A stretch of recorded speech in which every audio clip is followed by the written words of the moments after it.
Good day, guys. It is Vlogmas day number 12 today, and crazy. I can't believe December is flying by so fast. It's the 14th today. Ridiculous. Like, next weekend is Christmas. That's hard to believe, Next week I'm done. Next week you're done. Boo. That's super sad. Graham is flight testing today. I can't believe it. Alex finished his flight, his hours last night. He did his last night flight. It's nuts. Like, I can't believe this course is over already. Today, we're going to go out and do some advanced takeoffs and landings. We want to work on minimum power takeoffs and landings. So I'll just kind of describe quickly what that is and why you do it. So, if the helicopter is at a high altitude, I've talked about this kind of stuff before, you're more limited on power. The air is thinner, you don't have as much lift, and so you're more limited on power. And so sometimes you have a very minimal amount of power available. Like, you have enough to hover if you're in ground effect, if you're close to the ground, but you wouldn't even have enough power to hover out of ground effect. And so if you shoot your approach incorrectly, you can end up over pitching, and you can run into the ground. Or on takeoff, same thing. We'll go a little more to the left here, Dalton. So if you take off and you try and climb out too steep, again, you'll overpitch your rotor system, and then you'll start to sink, and you'll end up crashing into the ground. So what we need to do on these approaches and departures is we need to come in very shallow. So we got to come in pretty flat, you know, maybe 50 feet above your spot initially, and then kind of shoot your approach all the way to your spot. And we need to keep our speed up, so we cannot stop. We absolutely cannot stop before we reach our spot. And we need to make sure that the spot that we're going to land on is smooth and pretty hard surface. Doesn't have to be super hard, but hard enough. Because ideally, when you land, you're going to end up with a little bit of a slide, maybe a couple of feet of slide.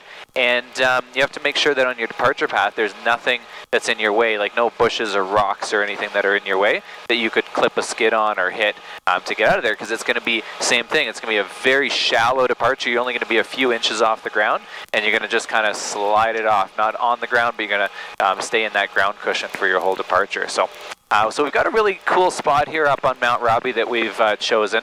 And Dalton hasn't been here before, so this will be his first time here.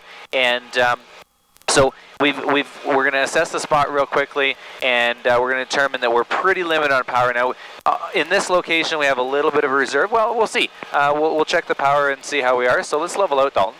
It's straight in front of us here. That lower ledge. And it's this ledge right here, yeah. So let's level it right out, and we'll come slightly more to the left, because we want to come across that way at it there.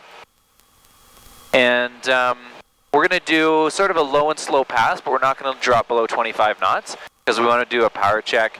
We also want to be checking the wind and see which direction the wind's coming from. So, so this is looking pretty good. Right now we got about 27 knots airspeed, about 32 knots ground speed.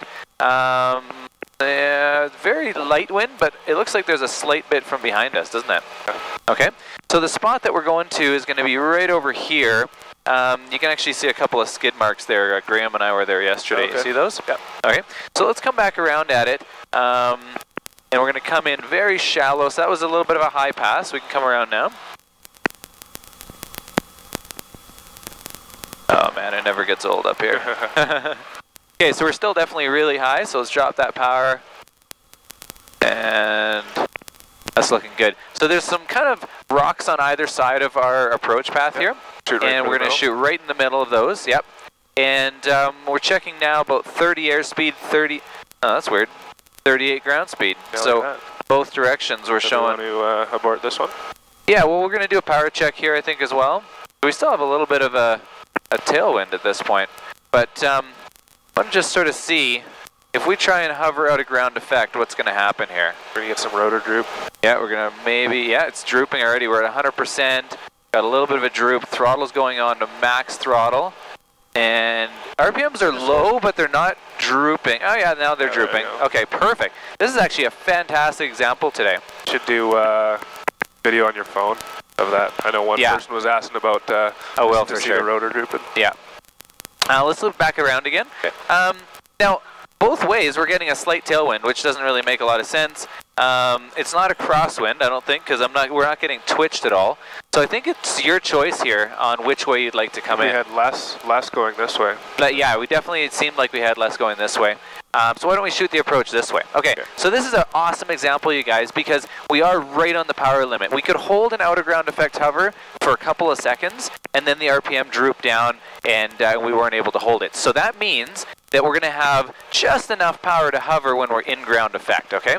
So now Dalton's shooting in his approach. He's going to make sure it's nice and shallow. A little more to the left here, Dalton. That's looking really good. And then we're going to make sure that movement stays continuous the whole way in. We're not going to stop until we get there. We don't unfortunately have a 100% flat spot, but that's okay. We can deal with a little bit of a slope. And then we'll just continue going in, don't stop until we get there. And then when we do get there, we're going to have just the tiniest little bit of slide. You can see the snow is very hard packed. It's actually a little bit glossy, so it's got a little bit of ice layer on top of it. Perfect. Beauty. And then we're not going to lower the collective all the way because we don't have the bear paws on today. But that was a fantastic approach and landing. He had just a foot of slide there at the end, but he came in shallow. He kept that movement going all the way to the spot. And that was fantastic. Now for the departure path, we do have a nice flat out. We got those rocks on either side, but we'll be paying attention, making sure we don't hit either of those. So let's go ahead and lift up in the hover. This will be a fun little test as well, because we can see what our power situation is like once we're in ground effect.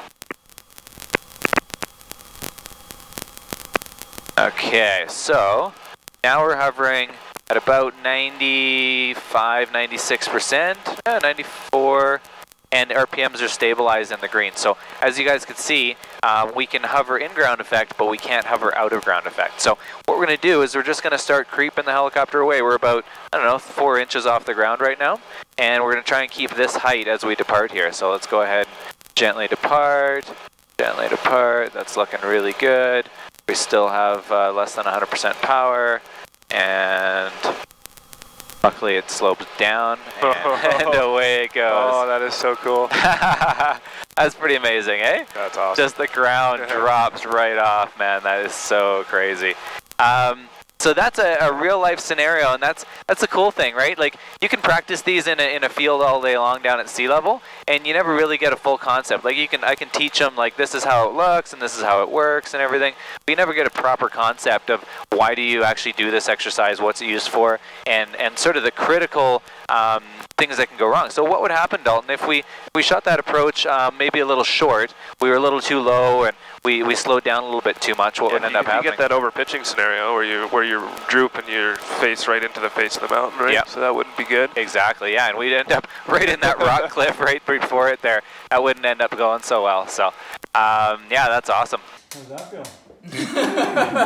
Quite literally the same question. No, I feel like I've had like one single goal for the last 15 years, and now I've achieved that. And now what? Get a job, right? But next stage of life begins, man. You did it, man. Like, you've been dreaming about this forever. Harassing you guys. You're gonna not see me anymore. Oh, trust me, we're gonna see you. There's no getting rid of you, man. You're gonna be around, guaranteed. All right, you guys, so it has been a crazy day around here, as always. The exercise this morning was really fun with Dalton. That was a blast. I hope you guys enjoyed that. And then Graham, as you guys just saw, he just finished his flight test. I think he's going and talking to family right now on the phone, telling them how excited he is that he's passed.